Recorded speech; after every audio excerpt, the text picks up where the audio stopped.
When you ask me, how do you find happiness? I think that we need to set our sights on things that are bigger than finite success. And I think we do need a gratitude practice, regardless of how little or how much you have.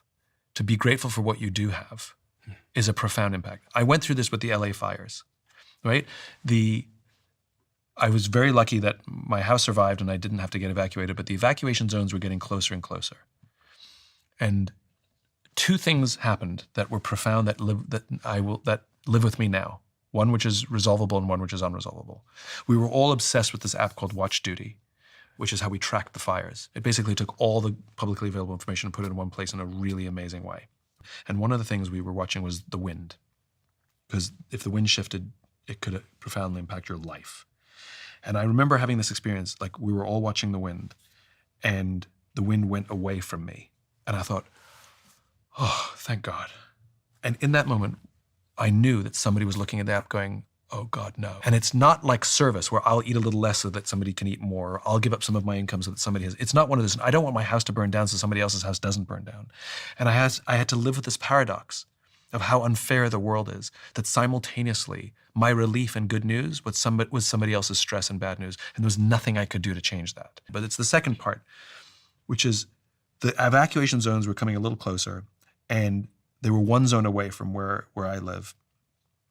And we didn't know if we were going to be woken in the middle of the night with an alarm to evacuate. We didn't know. And so I had to go through the process of packing up my car and making my go bag. And I put as much stuff in my car as I could. And I had to, we all play that game. It's like, if there's a fire and you have to run out and grab two things, what would you grab? I had to do that, right? A lot of people in LA had to do that, right? You actually had to make the decisions. What am I going to take and what am I going to leave behind? And I found myself bringing things that I never thought were important to me. And I found myself leaving things behind that I thought I would take. But the one thing that was amazing was stuff that I couldn't fit, but I still had love for, like my favorite painting in the world. It's just, I couldn't fit it in my car. I stood there in front of it and I said, thank you. And I said goodbye. And it was like saying goodbye to a loved one. I hear this, somebody loses a parent. They go, look, it was awful. And, he suffered on his deathbed, but I'm glad I was with him to say goodbye. And it was the most amazing thing to have gratitude for something that I don't want to lose, but accepted that I might. And it's made me a lot more disconnected from my material things, especially the things I said goodbye to, because I've already said goodbye to them.